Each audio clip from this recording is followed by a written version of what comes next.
May 28, 1944. Dover, England. Dawn breaks over the white cliffs, and Lieutenant Colonel David Strangeways stands at the edge of what appears to be the largest military concentration in British history. Hundreds of tanks gleam in neat rows. Landing craft crowd the harbors. Fuel dumps stretch for miles. Supply depots overflow with ammunition. Radio traffic crackles with the chatter of an entire army group preparing for invasion.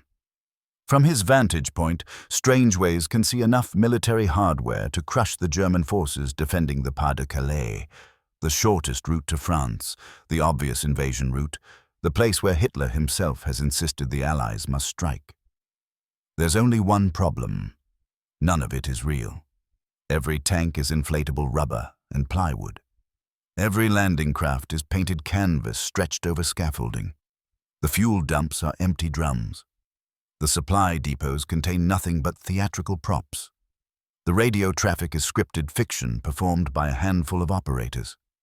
And Strangeways, one of the masterminds behind history's most elaborate deception, knows that if the Germans discover the truth, the real invasion force preparing 200 miles southwest will sail into a death trap that could kill hundreds of thousands of Allied soldiers and lose the war.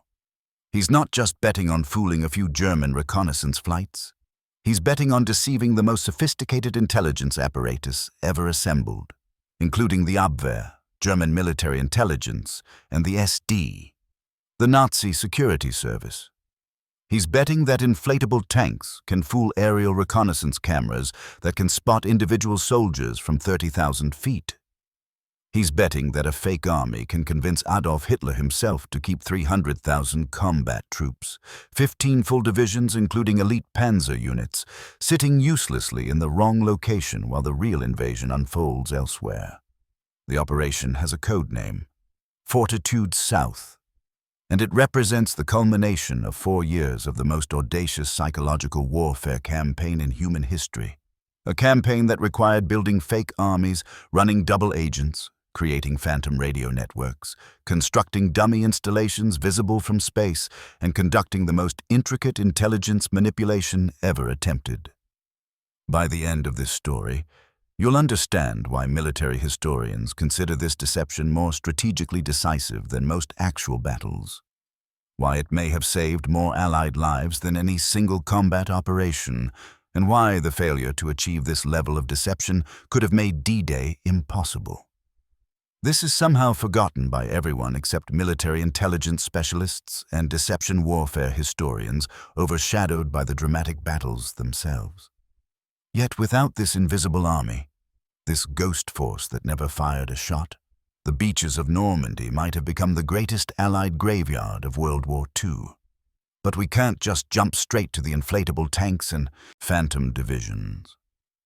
Without understanding the context of what the Allies faced in 1944, you can't appreciate why this deception wasn't just clever, it was absolutely essential to survival.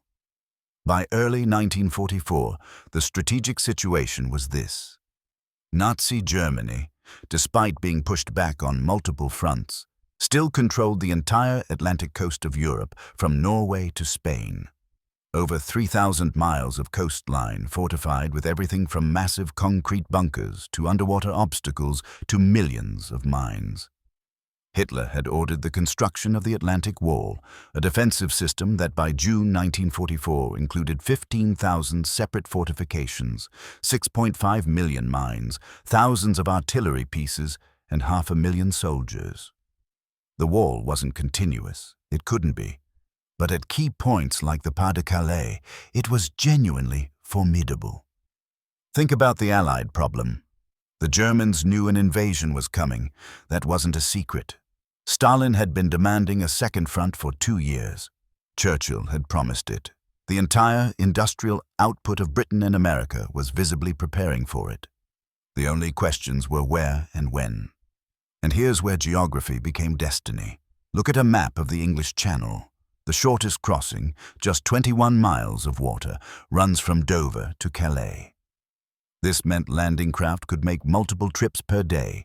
It meant fighter aircraft could provide continuous air cover, flying from British bases with fuel to spare. It meant that once a beachhead was established, it offered the shortest route to the industrial heart of Germany through Belgium and the Ruhr Valley.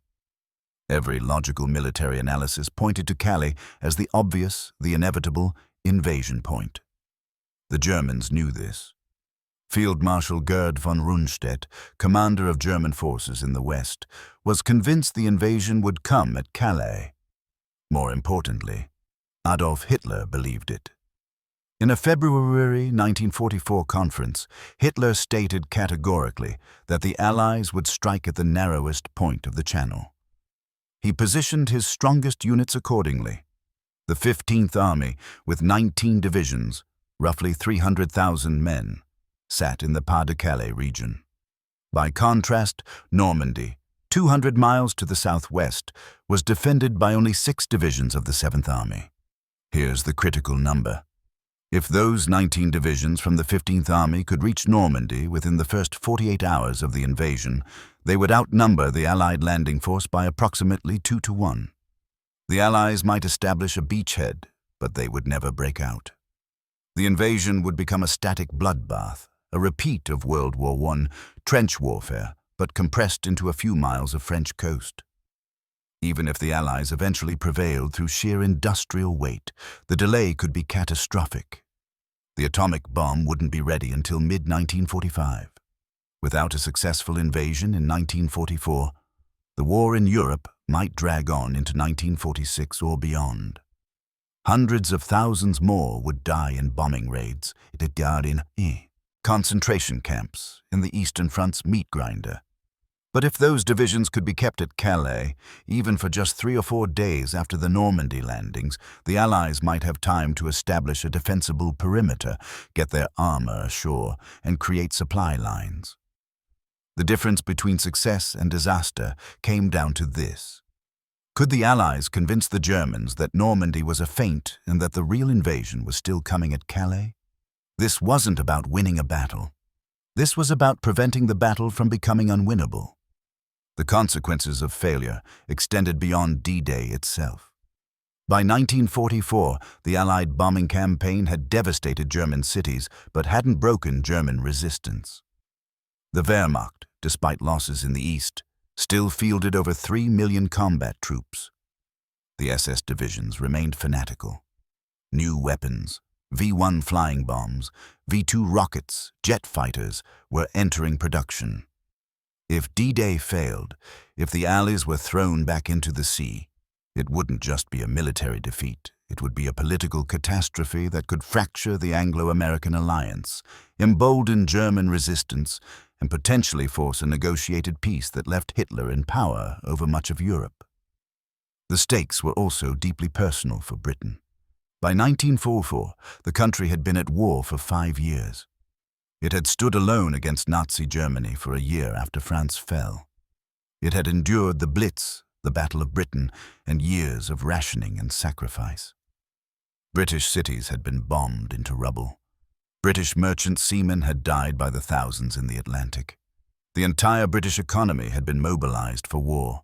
Women working in factories, children evacuated to the countryside, rationing of everything from meat to clothing to fuel.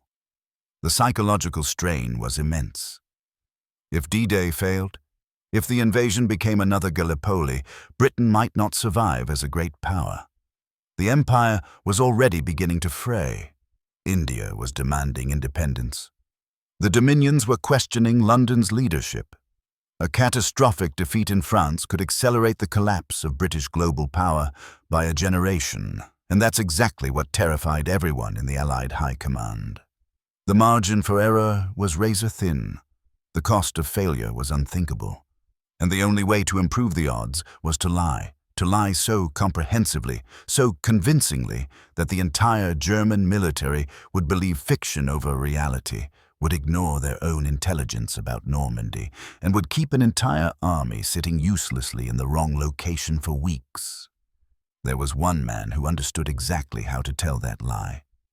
On June 6, 1944, as Allied soldiers stormed the beaches of Normandy, Colonel John Henry Bevan was 400 miles away in London, sitting in a nondescript building on Story's Gate, monitoring reports from France with the intensity of a man whose entire reputation, whose entire life's work, was being tested.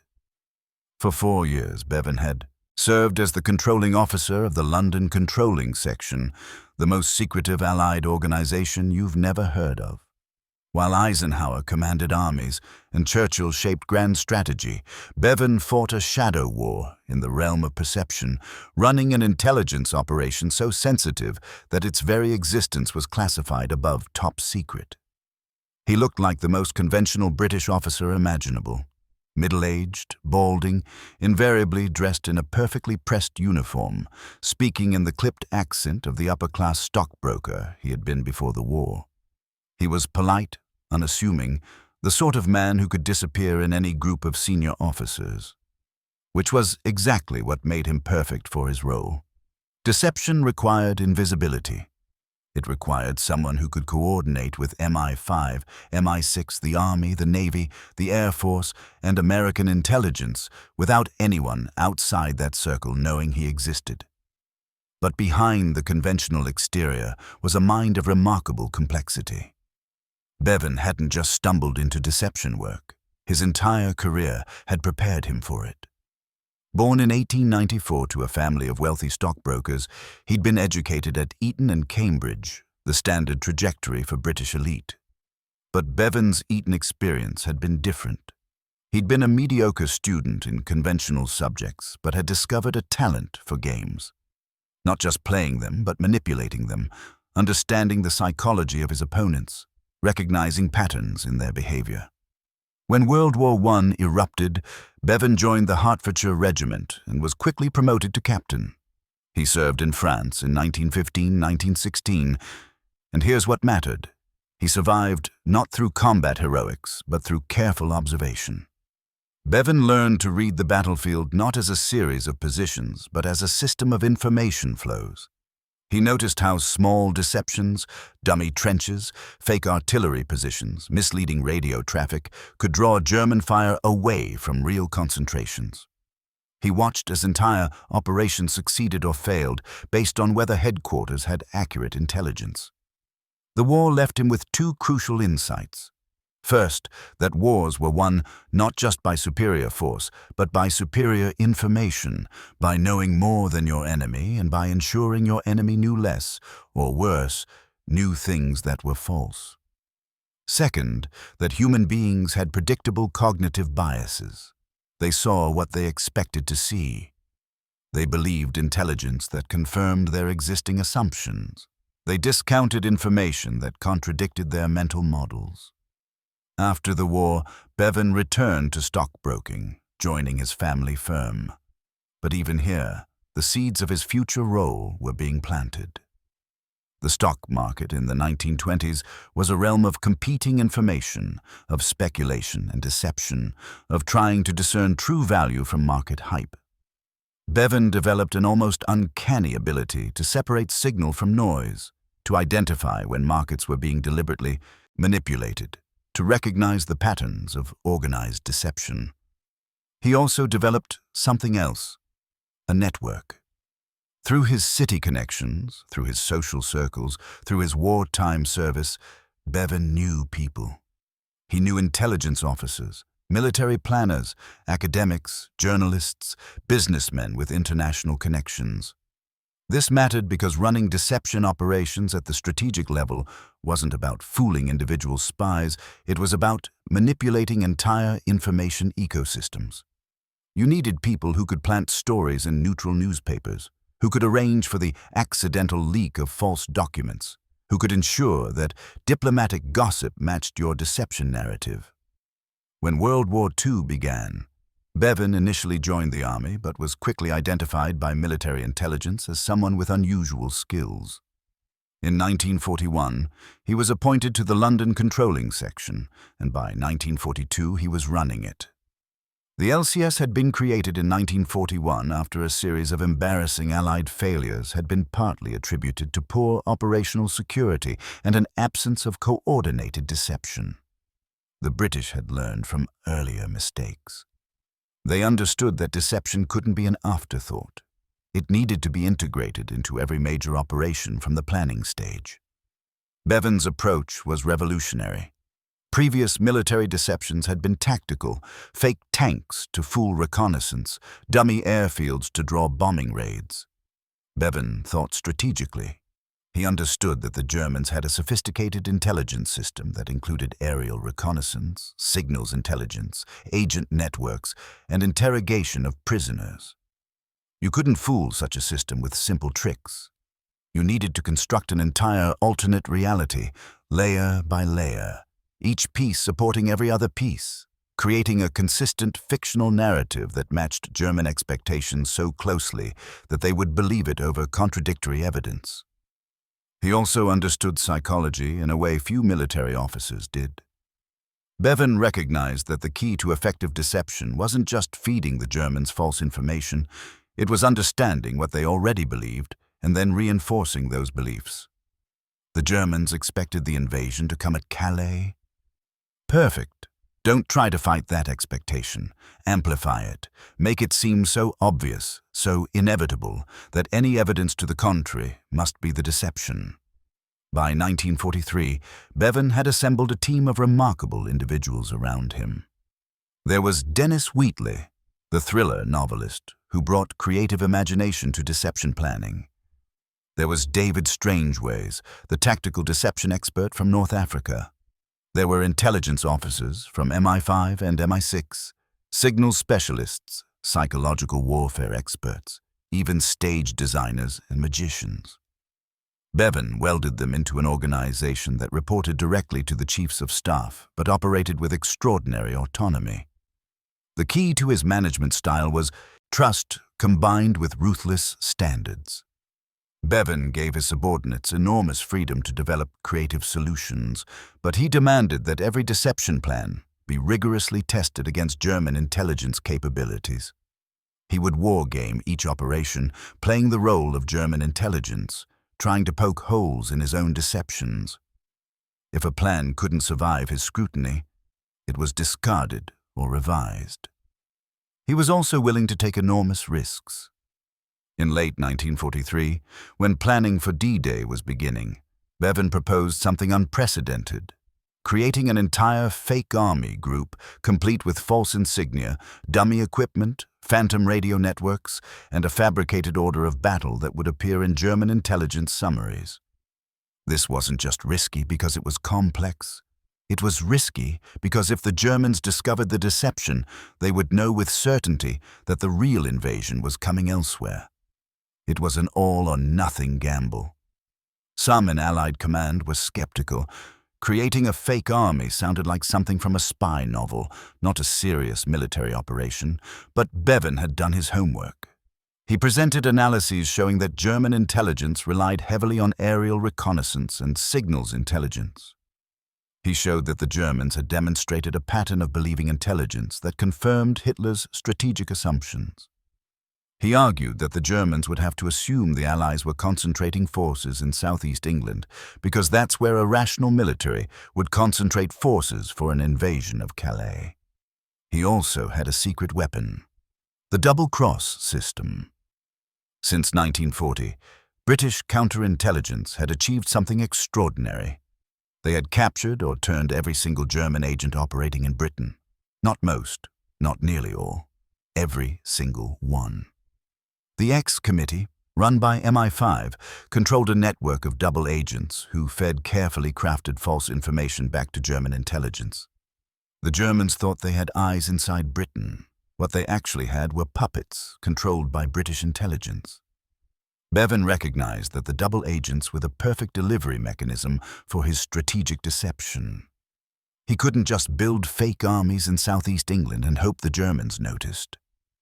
He needed to actively direct German attention to the right places, to provide the intelligence that would make the Germans believe their own reconnaissance.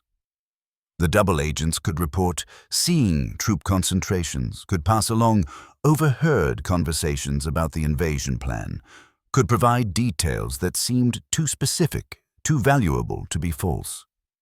By early 1944, Bevan had concluded that the invasion's success would depend not on how well the Allies fought, but on how well they lied.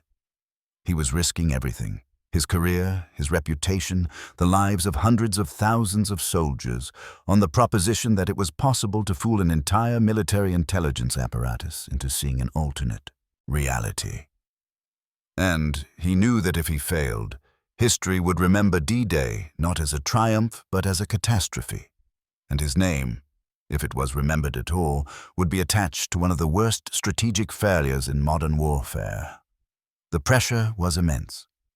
By spring 1944, Bevan was sleeping 4 hours a night, chain-smoking, living on coffee and nerves. He knew that the entire deception plan depended on maintaining hundreds of separate false threads simultaneously. Each double agent needed to provide information consistent with every other agent. The fake installations needed to match the reports. The radio traffic needed to reflect realistic military procedures. The aerial reconnaissance needed to show exactly what German photo interpreters expected to see. One mistake, one inconsistency, one moment where the mask slipped and the entire edifice would collapse.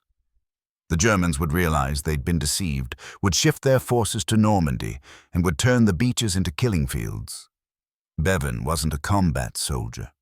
He never fired a shot in anger during World War II, but the weight on his shoulders was as heavy as any field commander's, because he was fighting in a realm where victories and defeats were invisible, where success meant nothing happened, where the greatest triumph would be an invasion where German reinforcements arrived too late because they'd been waiting in the wrong place for an army that never existed. Most commanders thought deceiving German intelligence was impossible. Consider the obstacles stacked against any deception operation in 1944. First, there was the sheer sophistication of German intelligence.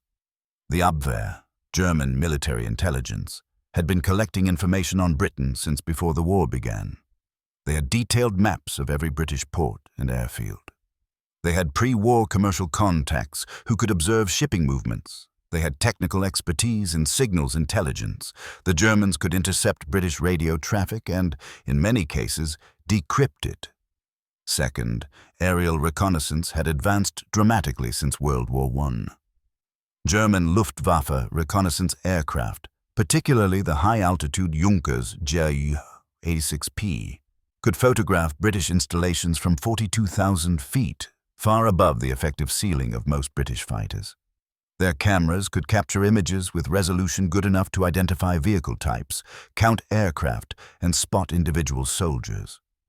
The Germans were flying reconnaissance missions over Britain constantly, weather permitting, and analyzing thousands of photographs per week. Third, the Germans had human intelligence sources. While British counterintelligence had indeed captured their agents in Britain, the Germans had other sources: diplomats in neutral countries, business contacts, travelers, surveillance of British military personnel in places like Gibraltar and Lisbon.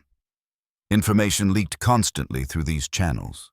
Fourth, basic military logic worked against deception. To invade France successfully, the Allies needed to concentrate enormous forces in southern England. You can't hide hundreds of thousands of soldiers, thousands of tanks and vehicles, fleets of ships.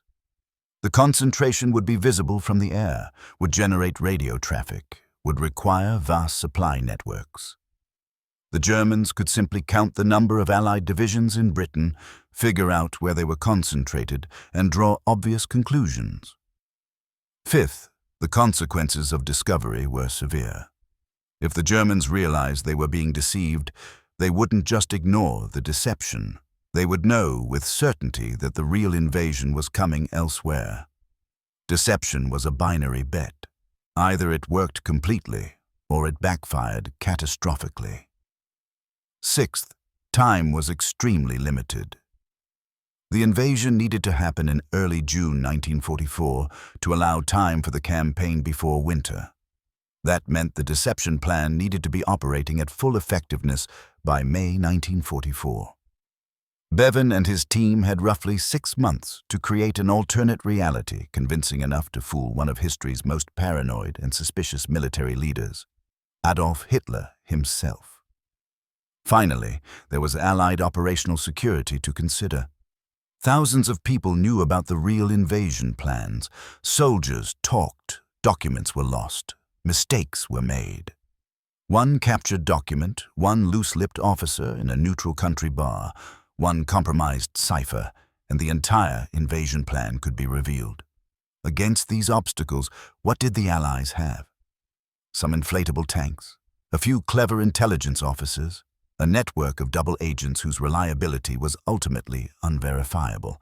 After all, how could you be certain the Germans hadn't turned them back into triple agents? Some radio operators broadcasting fake traffic, and an enormous amount of audacity.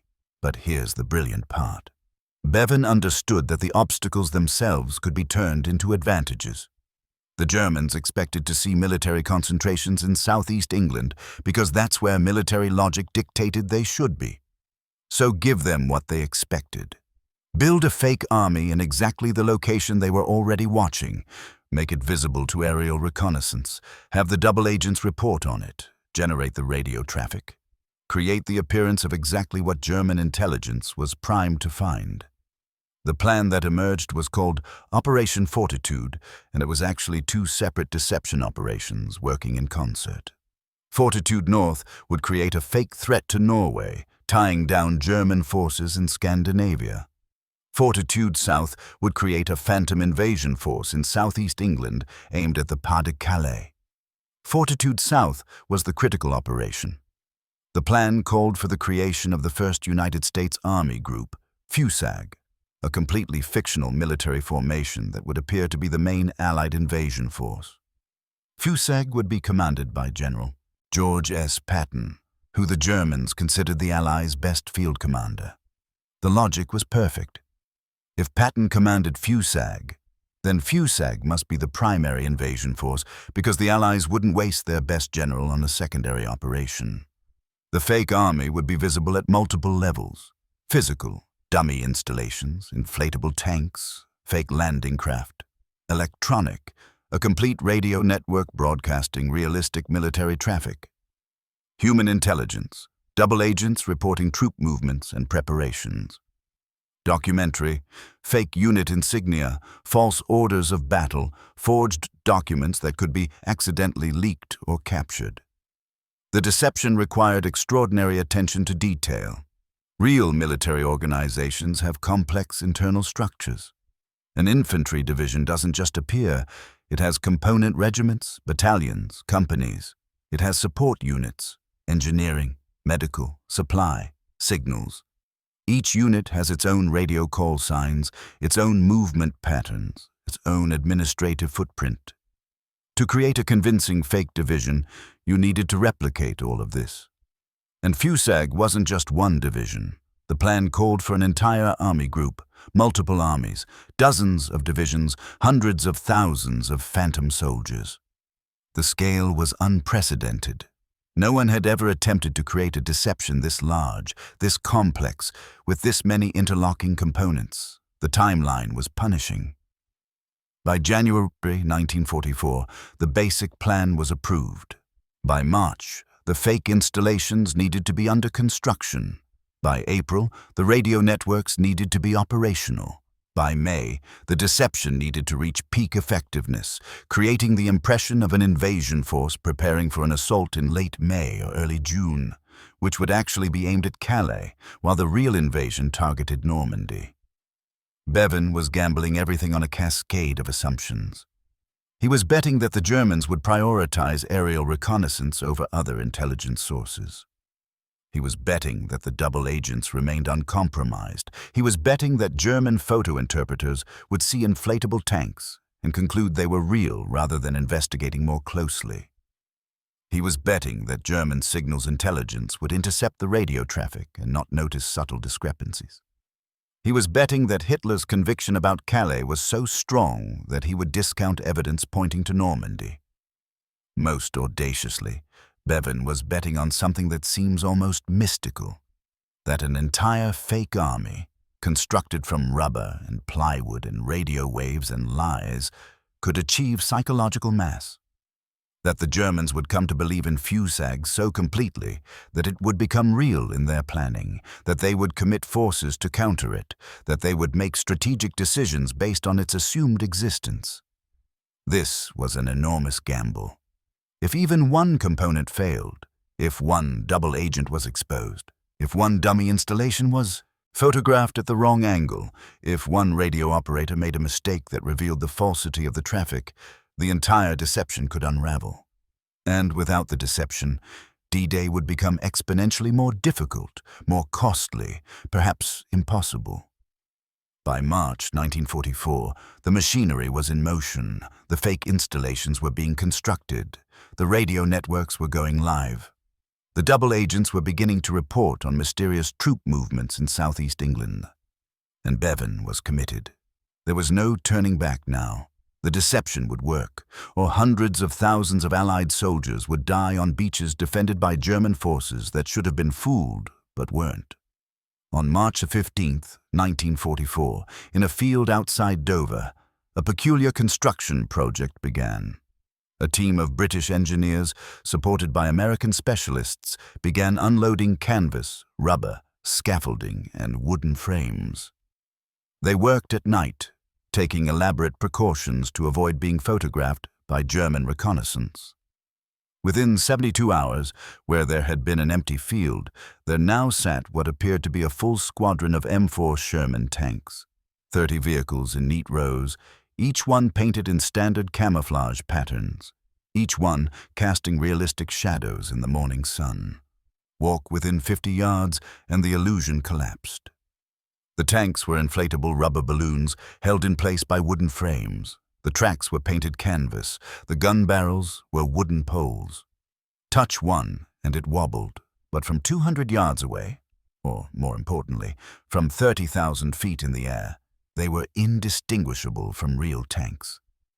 This was just one small piece of the deception apparatus being assembled across southeast England that spring. Throughout Kent, Sussex, and East Anglia, the counties closest to the Pas-de-Calais, Allied engineers were constructing what appeared to be the largest military concentration in British history. The scale of the physical deception was staggering.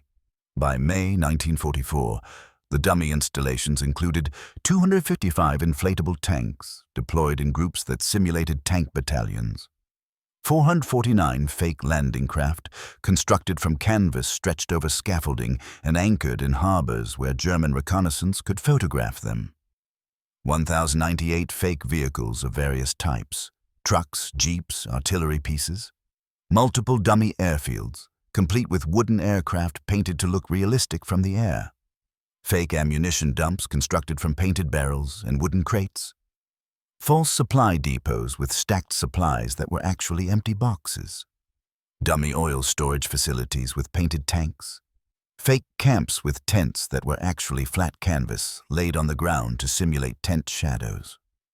The engineering challenges were immense. The inflatables needed to maintain their shape in wind and rain. The shadows needed to fall correctly as the sun moved. From the air, the installations needed to show signs of activity, vehicle tracks, dispersal patterns, the controlled chaos of a real military base. British and American engineers studied German aerial reconnaissance photographs to understand exactly what German photo interpreters looked for, and then ensured their dummy installations displayed precisely those characteristics. But physical deception was only one layer. Radio traffic was equally important. By 1944, German signals intelligence had become sophisticated. They could intercept British radio transmissions, map the locations of transmitters, and build a picture of Allied order of battle based on radio call signs and message volumes. The radio deception was handled by specialists who understood military communications procedures intimately. They created an entire phantom radio network for FUSAG. Starting in March 1944, transmitters across southeast England began broadcasting traffic that simulated a massive military organization preparing for invasion. The traffic had to be realistic in every detail. Real military radio networks follow patterns. A division headquarters generates a certain volume of messages per day. Companies check in with battalions on predictable schedules. Supply requests, personnel reports, operational orders, all of this creates a characteristic signature. The radio operators had to replicate this precisely. They worked from scripts prepared by intelligence officers who had studied captured German analyses of Allied radio procedures. The scripts included intentional mistakes, operators who occasionally used the wrong call sign, messages sent in the clear when they should have been encrypted, the kind of human errors that occur in real military communications and that actually make traffic more believable. The volume of traffic was carefully calibrated. Too little, and the Germans might suspect the units didn't exist. Too much, and it might seem artificial. The operators broadcast roughly 20,000 messages per month for FUSAG, about what would be expected from an army group preparing for major operations. By April, German signals intelligence was indeed picking up the traffic. Their intercept stations in occupied Europe were recording call signs, noting message volumes, and building maps showing FUSAG's apparent disposition. British intelligence, which had broken German codes and could read their intelligence summaries, watched with satisfaction as the Germans began incorporating FUSAG into their assessments of Allied strength. The third layer of deception involved the double agents, the crown jewels of the operation. By 1944, MI5's double-cross system controlled approximately 40 German agents in Britain. Most were relatively minor, useful for feeding tactical information. But a handful were highly valued by German intelligence, considered reliable sources who had proved their worth over years of reporting. The most important of these was a Spanish businessman codenamed Garbo by the British. His real name was Juan Pujol Garcia, and his story reads like a spy thriller. Pujol had actually volunteered to work for British intelligence in 1941, was initially rejected, and so convinced the Germans to recruit him as a spy in Britain, despite never actually going there. For 2 years, working from Lisbon, Pujol fabricated reports about Britain using tourist guides and magazine articles, inventing fictional subagents and creating an entire fake network. The Germans loved him. When British intelligence finally realized what Pujol was doing, they brought him to London and turned his fake network into a controlled deception channel. By 1944, Garbo was German intelligence's most trusted source in Britain. His network had expanded to 27 fictional subagents, each with their own personality and expertise. The Germans paid him regularly and awarded him the Iron Cross, one of the war's great ironies. Garbo began reporting on FUSAG in March 1944. His messages, transmitted by radio to Madrid and then forwarded to Berlin, described conversations with his subagents about troop movements in southeast England. He reported seeing American shoulder patches from divisions that were actually part of FUSAG. He described logistics preparations consistent with an invasion force. He complained about the difficulty of getting information because security was so tight, which paradoxically made his information more believable. Another key agent was codenamed Brutus, actually a Polish Air Force officer named Roman Czerniawski, who had been captured by the Germans, recruited as an agent, and then immediately revealed himself to British intelligence. Brutus had credibility with the Germans because he had previously run a successful resistance network in France. His reports on FUSAG focused on military details, unit movements, officer appointments, equipment concentrations. A third critical agent was codenamed Tricycle, a Yugoslav businessman named Dusko Popov, who traveled between Britain and neutral countries, carrying information in his luggage and his memory. Tricycle was charming, sophisticated, and completely controlled by British intelligence. His reports provided strategic context, discussing Allied intentions and capabilities in ways that reinforced the Calais deception. The information from these agents was carefully orchestrated by the 20 Committee, XX Committee, the MI5 group that ran the double-cross system. Each agent's reports had to be consistent with every other agent and with what German reconnaissance was seeing. The committee held weekly meetings where they coordinated the deception messages, ensuring that if Garbo reported seeing tanks in one location, Brutus's information didn't contradict it, and the radio traffic from that location matched the reports. This coordination extended to timing. The agents couldn't report information too quickly. It would seem suspicious. They couldn't all report the same things. Real agents have different access to information. Some reports needed to be vague, others specific. Some needed to be slightly wrong, because perfect accuracy would suggest the information was planted. The 20 Committee also used the double agents to explain away information the Germans might receive about the real invasion preparations. When troops began concentrating in southwest England for the actual Normandy invasion, Garbo reported that these were merely supporting units, that the main attack force remained in the southeast. When ships began gathering in ports along the southern coast, Brutus suggested this was a secondary operation designed to draw German forces away from Calais, where the main invasion would strike.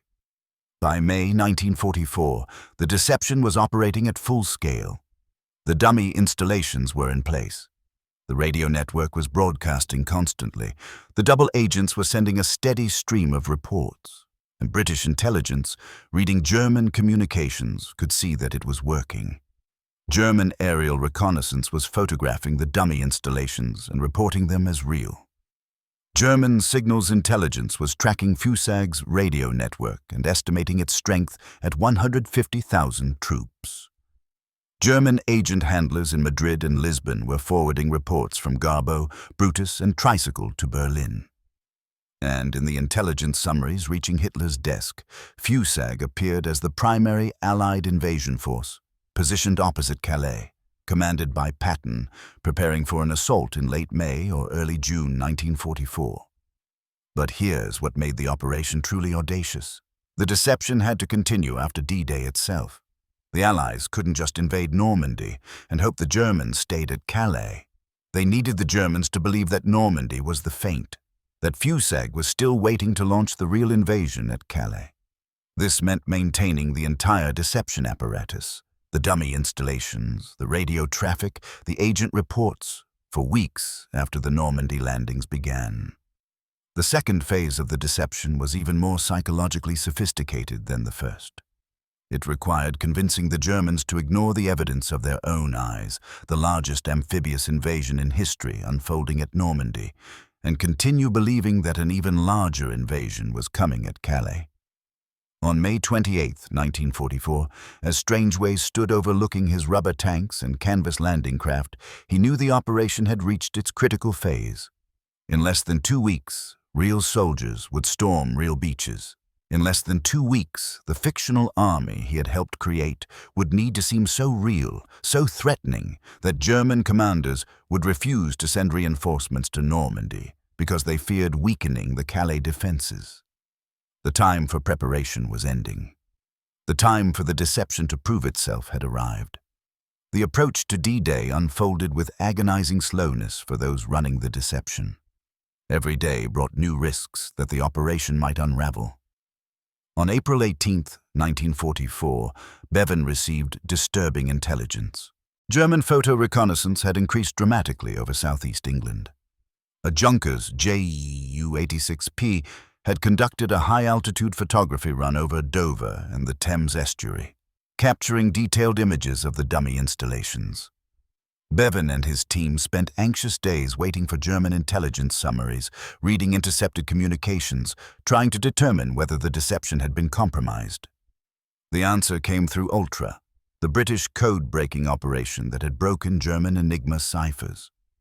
Intercepted messages from German intelligence to Field Marshal von Rundstedt included the reconnaissance analysis. The dummy tanks were assessed as real. The fake landing craft were counted as genuine. The German assessment estimated Allied strength in the southeast at approximately 120,000 troops with substantial armor and amphibious capability. The deception had passed its first critical test, but the photographs also revealed a problem. Some of the dummy landing craft, when photographed from a particular angle, showed their canvas construction. British engineers scrambled to reinforce the installations, adding more scaffolding and improving the camouflage. This was the nature of the operation: constant vigilance, constant adjustment, playing a deadly game where the stakes were thousands of lives.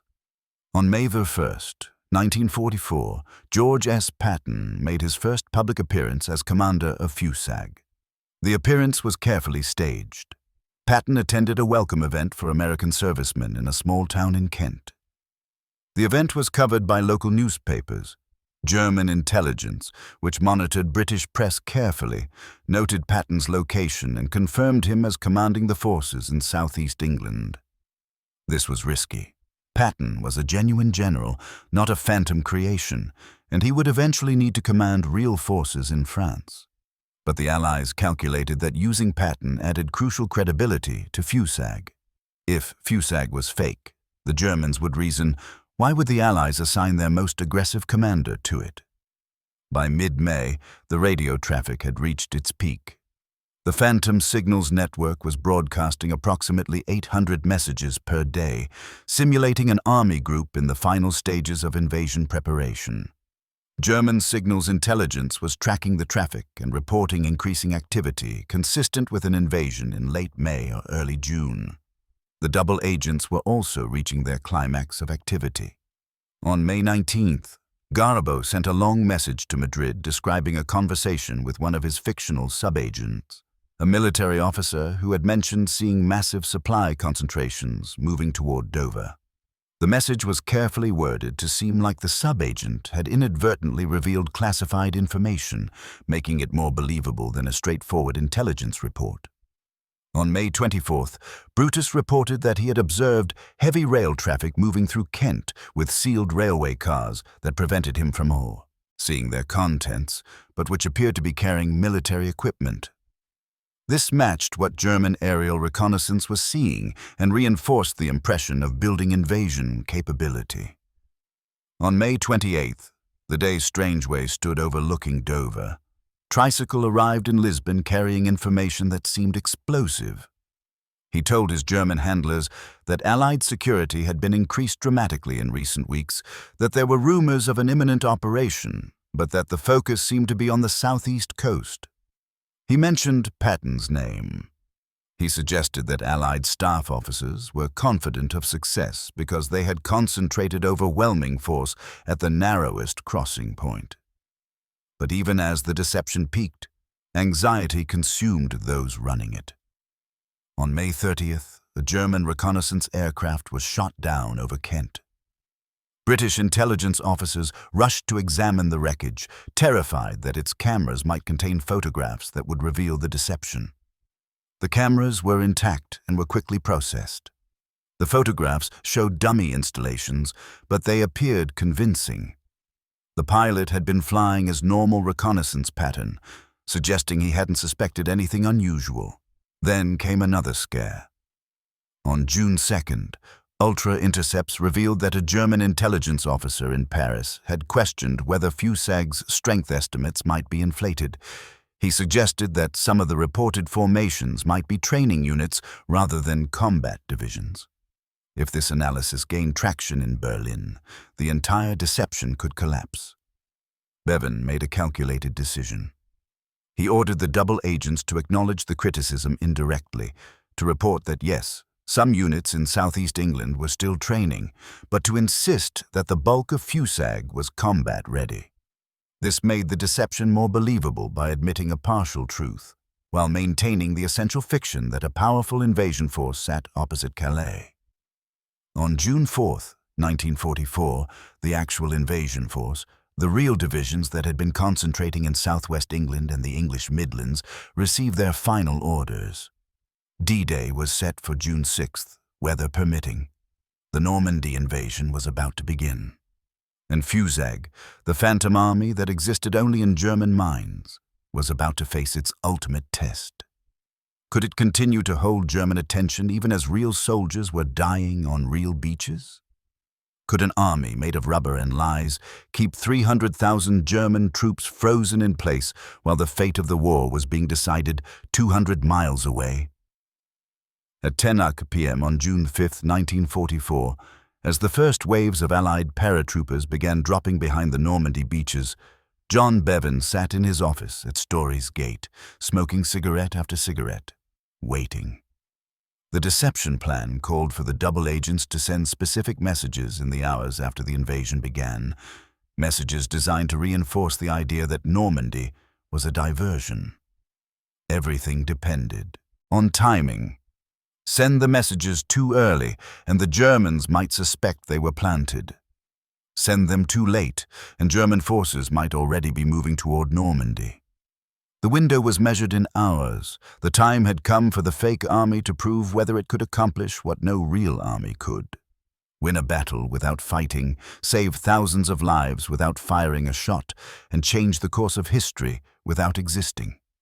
At 6:30 a.m. on June 6, 1944, as American troops waded ashore at Omaha Beach into murderous German fire, a radio operator in Madrid received an encrypted message from Garbo in London.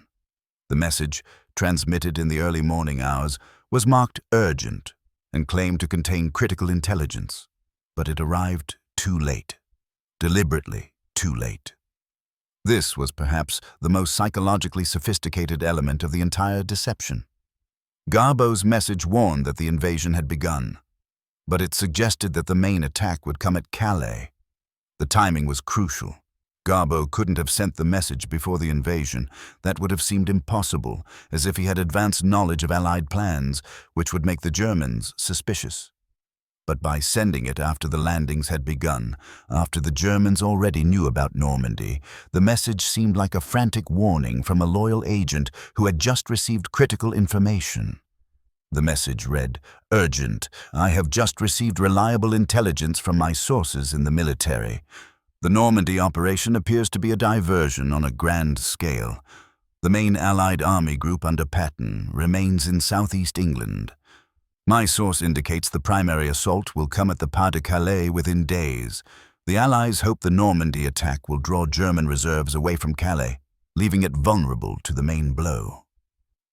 When this message was decoded in Berlin, it landed on a German high command already in crisis. Reports from Normandy described Allied troops swarming ashore across 5 beaches. The 7th Army was engaged in desperate combat. Field commanders were screaming for reinforcements. The obvious response was to rush the 15th Army's divisions from Calais to Normandy. But Garbo's message gave Hitler exactly the rationalization he needed to do what he was inclined to do anyway: wait. Hitler had been insisting for months that Calais was the target. Now his most reliable intelligence source confirmed it. Normandy must be the deception. The real invasion was still coming. At 10:15 a.m. on D-Day, Field Marshal Wilhelm Keitel, chief of the Wehrmacht High Command, issued an order that effectively seized the fate of the German defense. The 15th Army was to remain in position at Calais. Only limited reinforcements would be sent to Normandy. The main German strength would be preserved for the primary invasion that was surely coming. This was the deception's triumph. In the face of overwhelming evidence, thousands of ships, hundreds of thousands of soldiers, massive Allied air superiority, the largest amphibious invasion in history. The German High Command chose to believe their intelligence over their own eyes. They chose to believe that Fusag, the Phantom Army, was the real threat and that the actual invasion was somehow the fake one. The battle for Normandy unfolded across 5 beaches. At Utah Beach on the western flank, American troops encountered light resistance and pushed inland relatively quickly. At Omaha Beach, the story was different. German defensive positions on the bluffs above the beach had survived the preliminary bombardment. American soldiers wading ashore into concentrated machine gun and artillery fire suffered horrific casualties. For several hours, the outcome at Omaha hung in the balance. If the Germans could have rushed even 2 or 3 fresh divisions to Omaha on D-Day, they might have driven the Americans back into the sea. But those divisions were sitting at Calais, 200 miles away, waiting for Patton's Phantom Army. At Gold, Juno, and Sword Beaches, British and Canadian forces fought through prepared defenses. The battle was brutal, men drowning weighted down by equipment, soldiers cut down by machine gun fire before reaching the seawall, combat engineers trying to clear obstacles while under fire. But the British and Canadians had experience from earlier amphibious operations in the Mediterranean.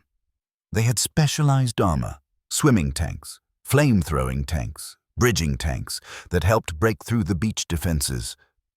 By nightfall on D-Day, approximately 156,000 Allied troops were ashore in Normandy.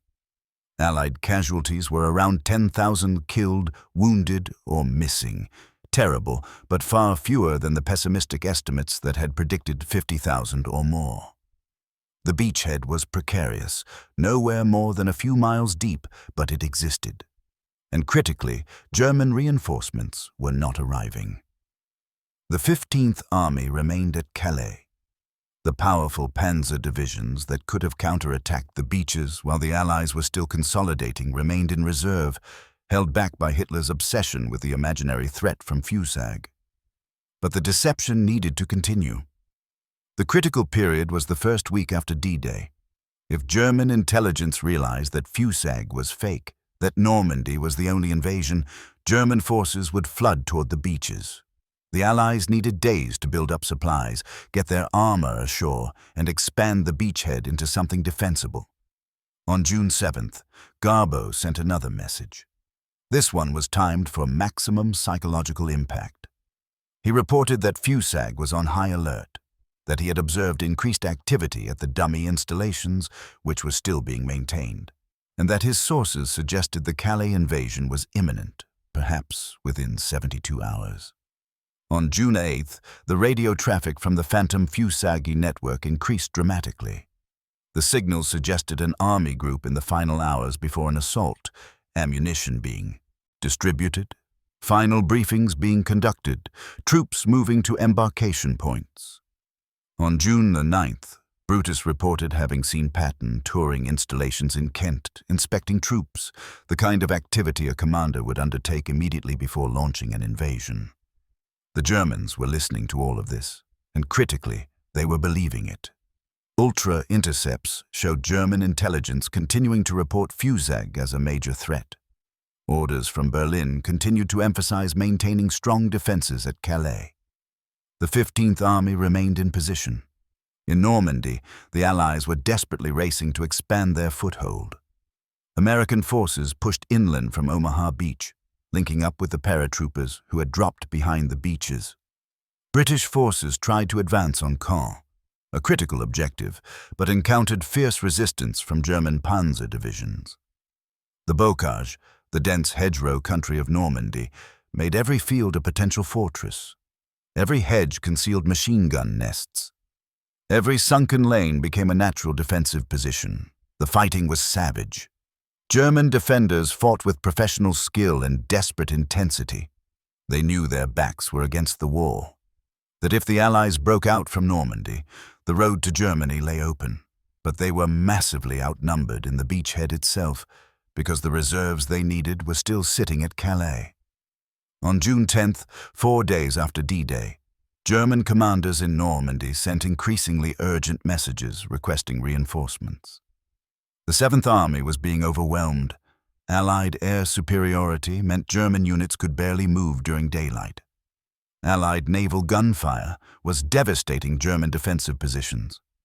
Without fresh divisions, the Normandy position would collapse. Still, Hitler hesitated. His intelligence services continued reporting that Fusag, Patton's army group, remained in southeast England, poised to strike. The Führer remained convinced that Normandy was the diversion, that the Allies were trying to trick him into weakening Calais.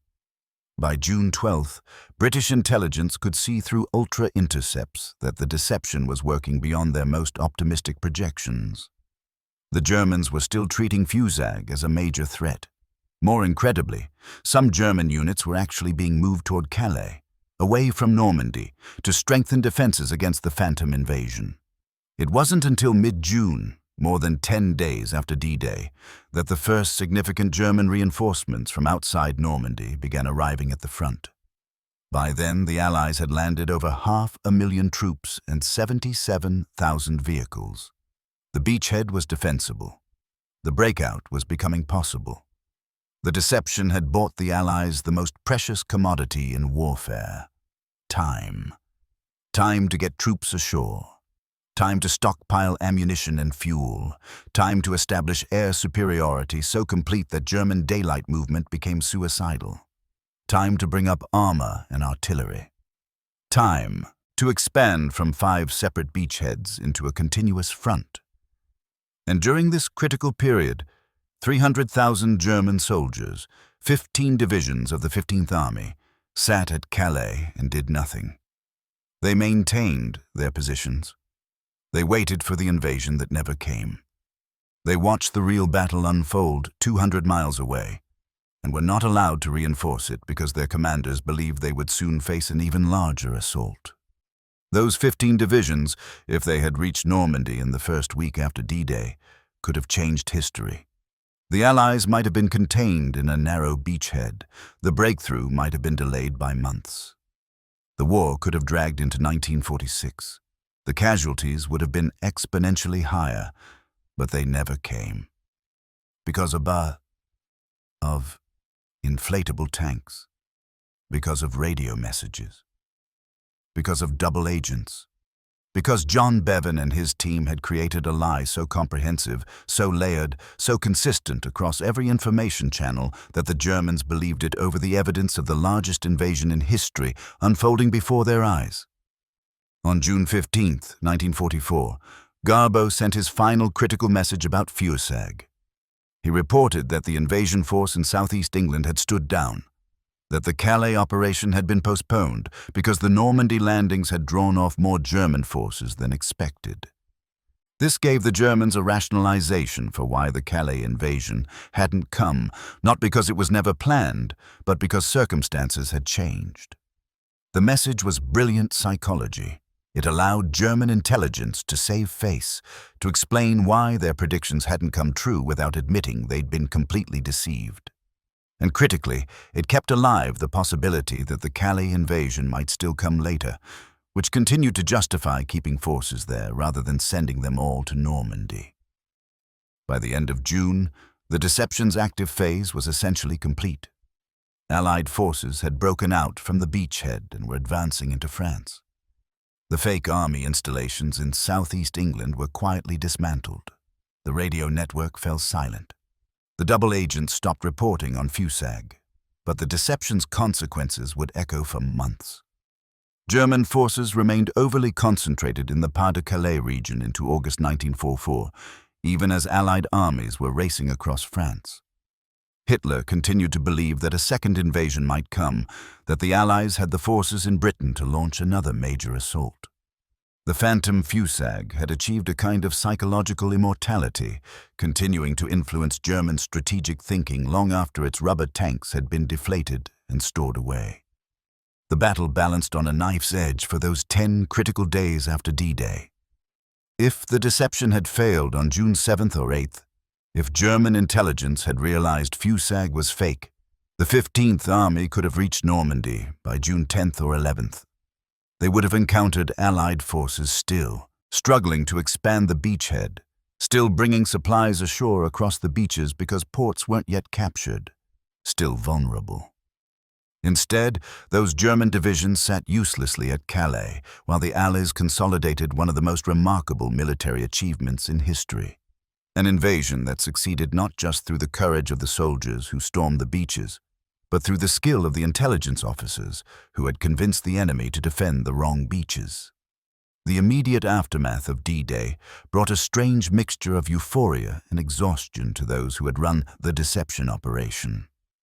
On June 7th, as reports confirmed that the Normandy landings had succeeded in establishing a beachhead, John Bevan finally allowed himself a few hours of sleep. He had been awake for over 40 hours, monitoring reports, coordinating the post-invasion deception messages, tracking German reactions through ultra-intercepts. When he woke, he found himself surprised to be alive.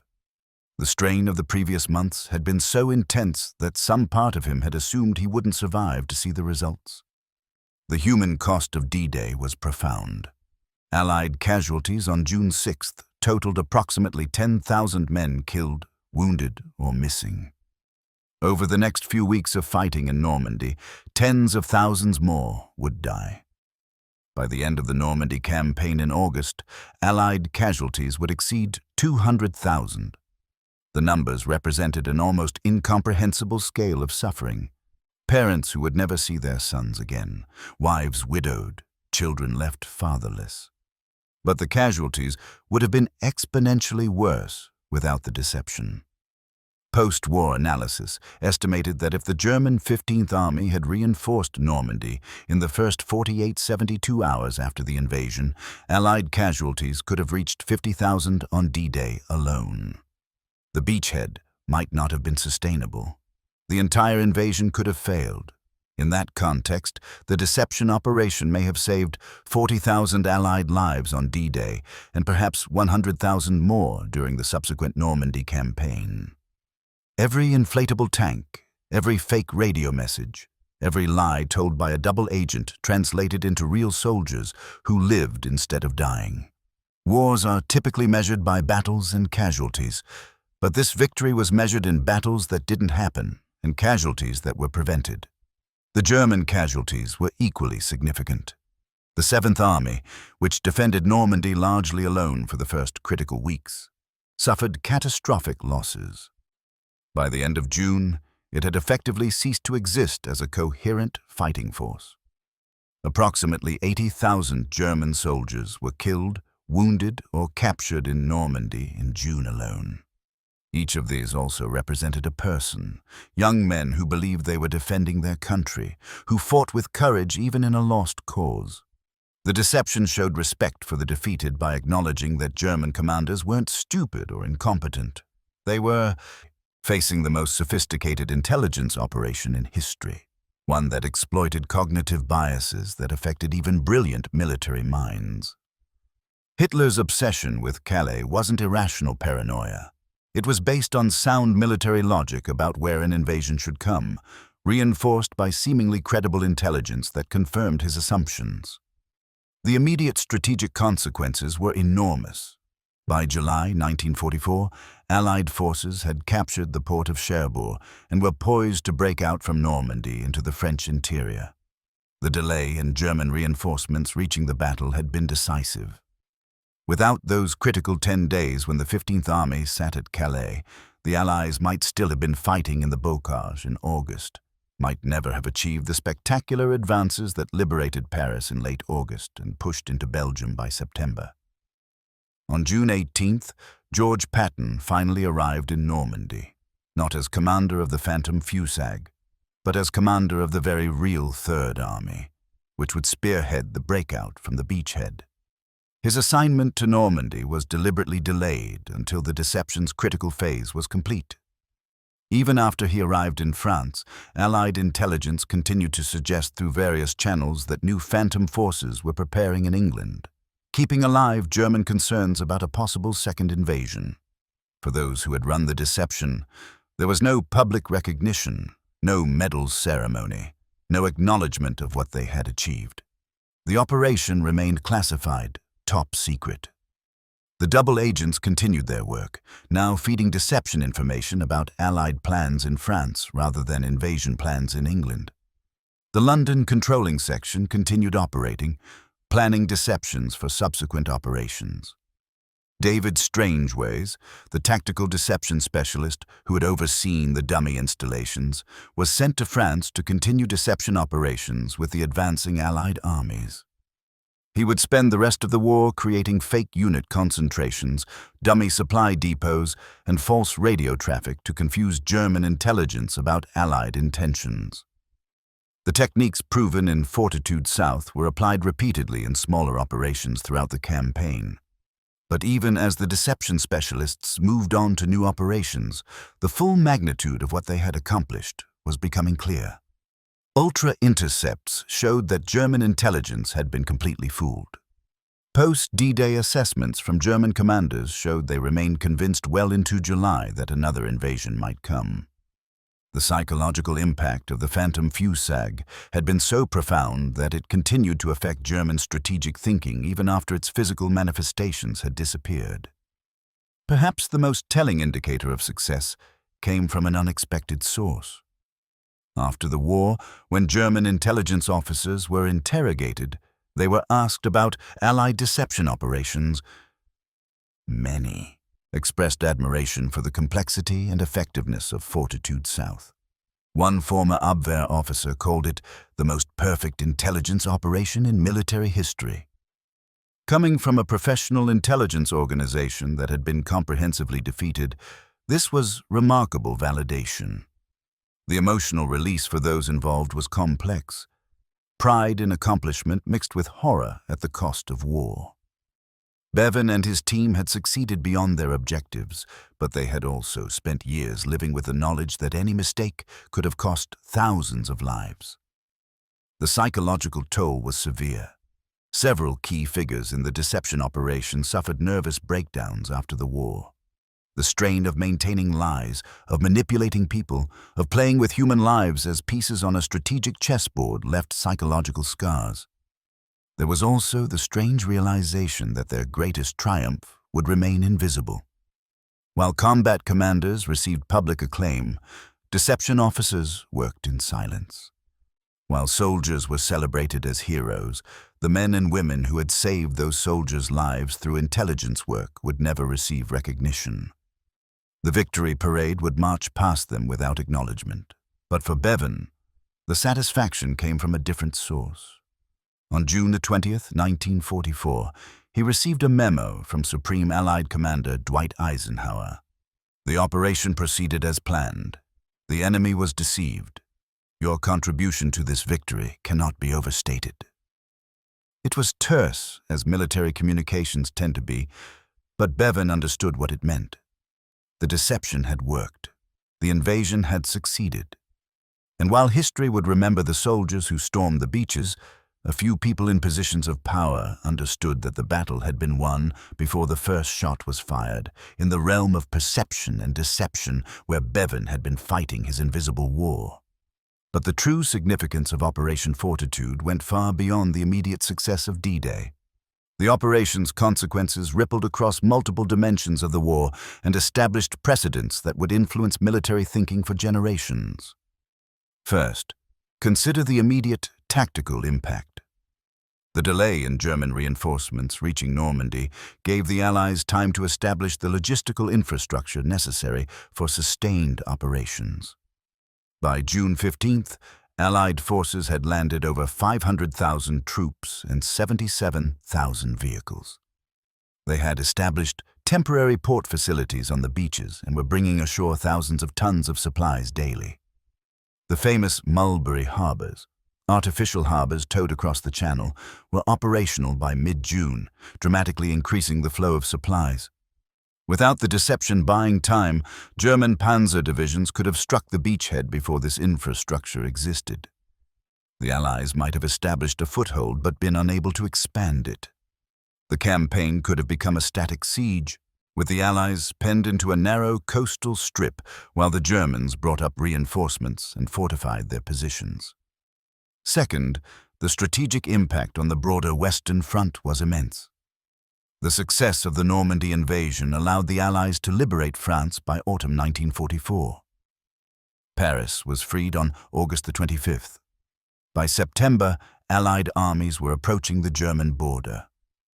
This rapid advance was possible only because the Germans had been unable to establish a stable defensive line in France, which in turn was possible because their forces had been so decisively defeated in Normandy.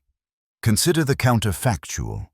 If D-Day had failed or been delayed, Germany would have had additional months to prepare defenses in France, to deploy new weapons like V-2 rockets and jet fighters in larger numbers, to conscript more troops and build more fortifications.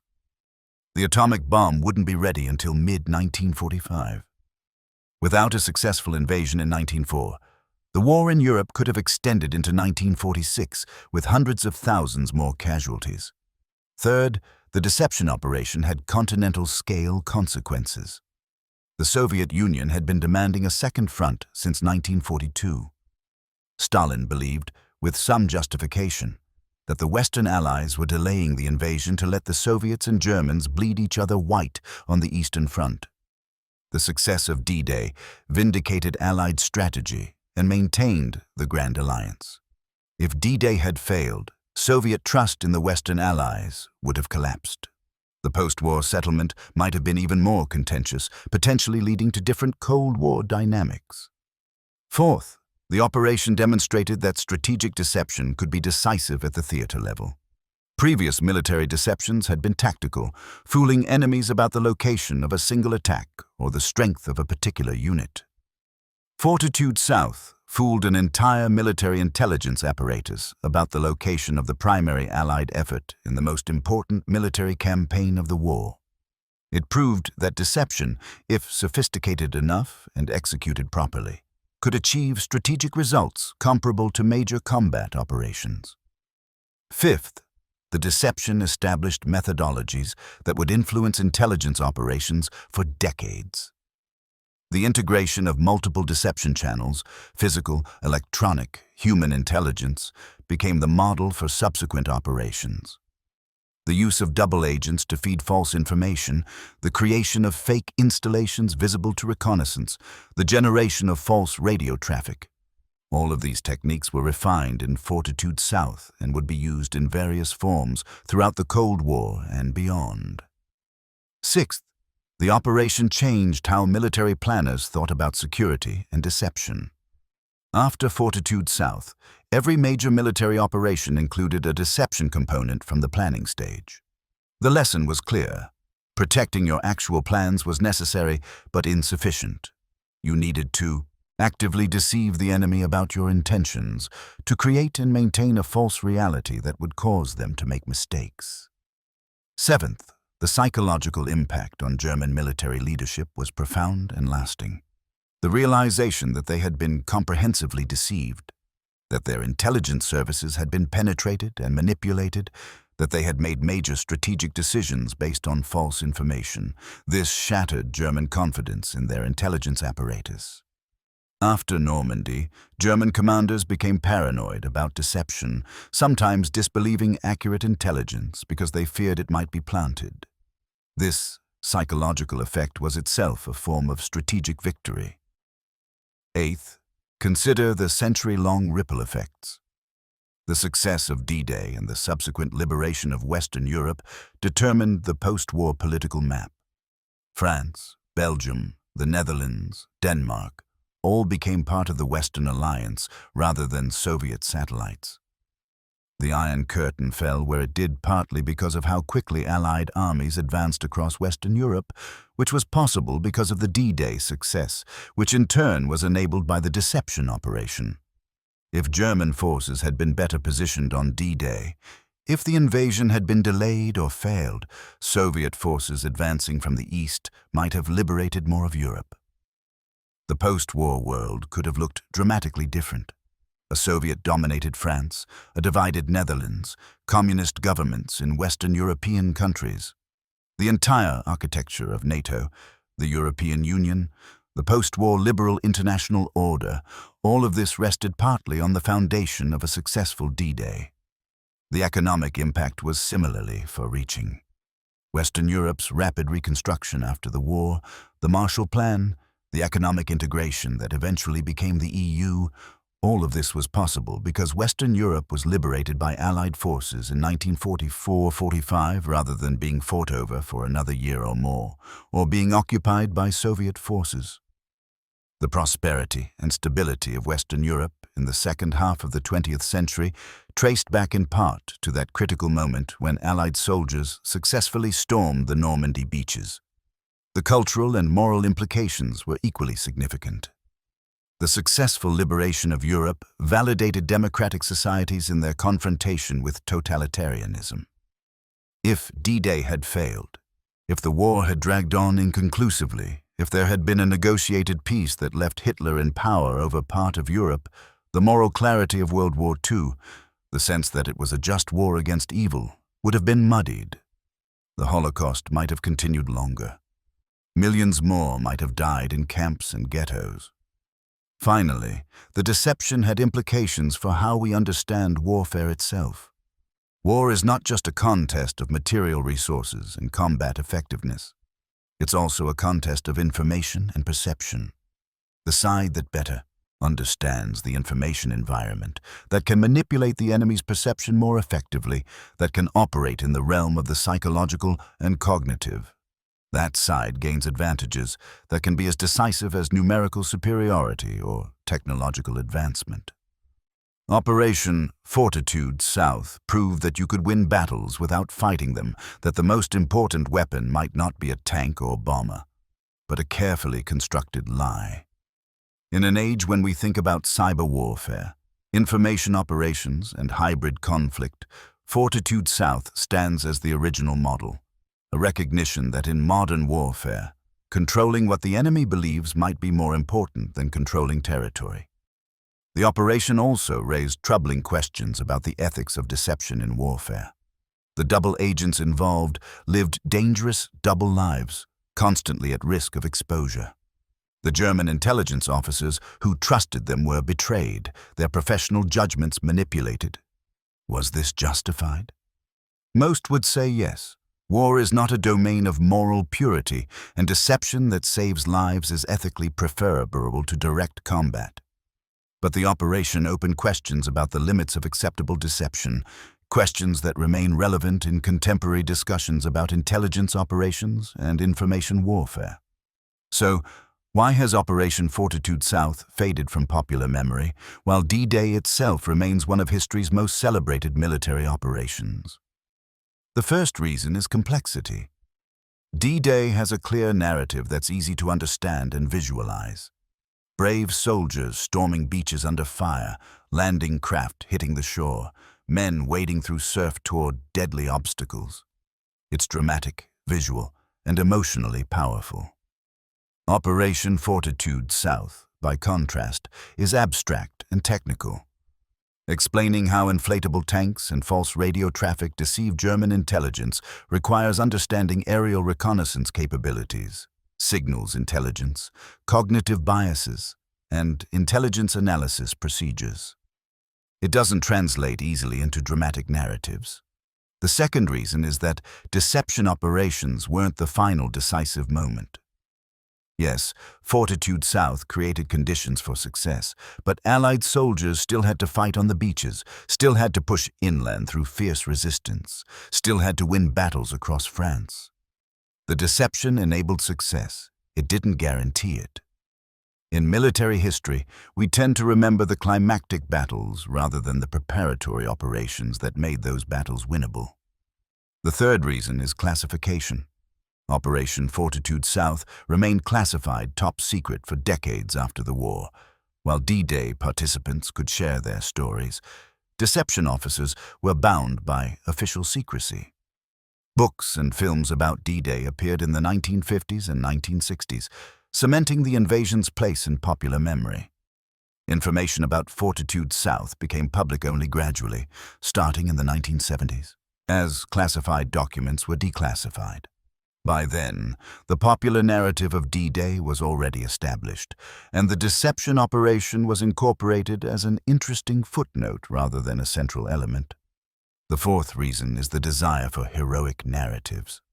Combat soldiers risk their lives directly and visibly.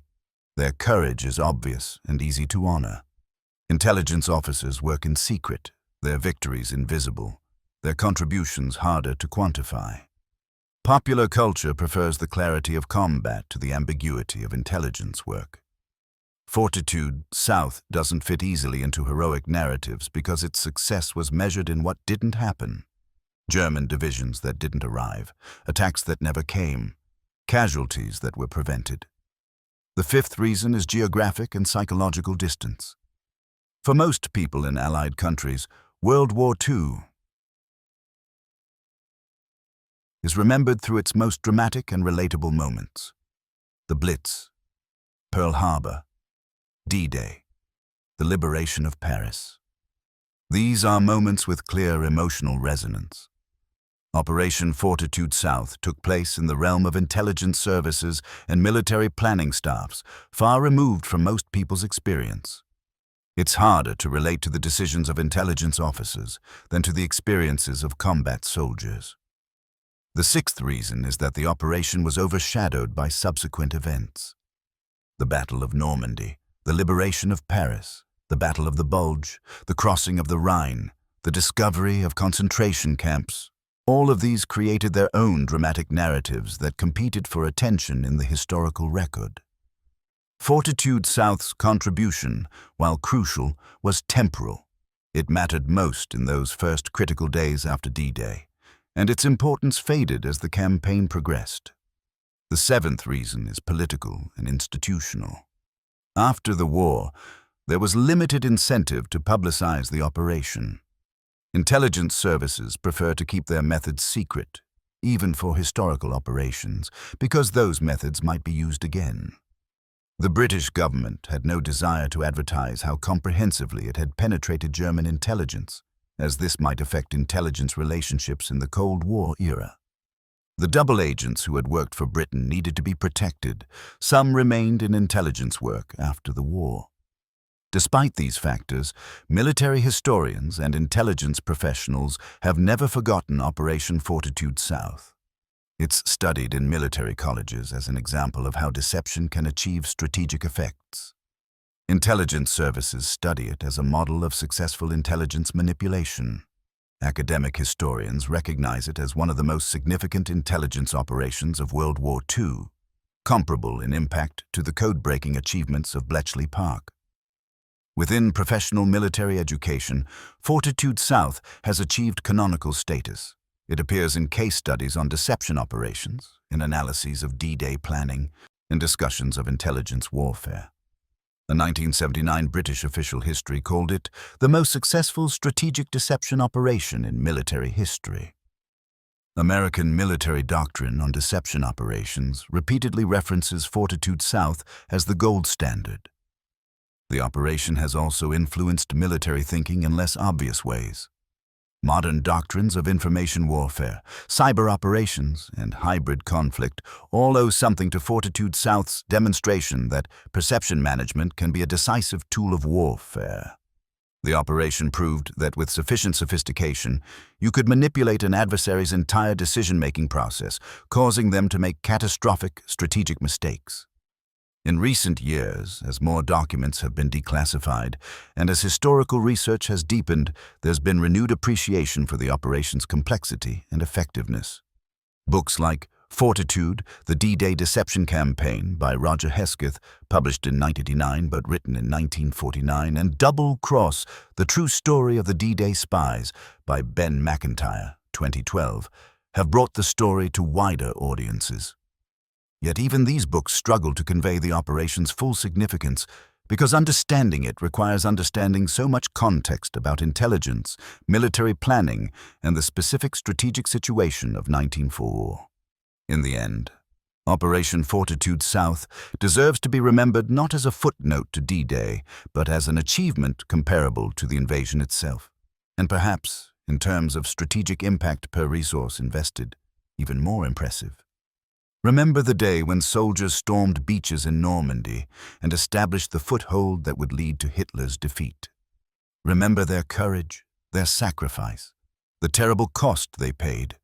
But remember also that those soldiers' chances of survival were dramatically increased by a fake army that never existed, by inflatable tanks that fooled German reconnaissance, by radio traffic that misled signals intelligence, by double agents who fed false information so skillfully that German commanders kept 300,000 troops waiting uselessly for an invasion that never came. Remember that wars are won not just by strength, but by cunning, not just by combat, but by deception, not just by what armies do, but by what enemies believe they will do. Remember that sometimes the most important battles are fought in the realm of perception, where the weapons are lies, and the objectives are the enemy's decisions.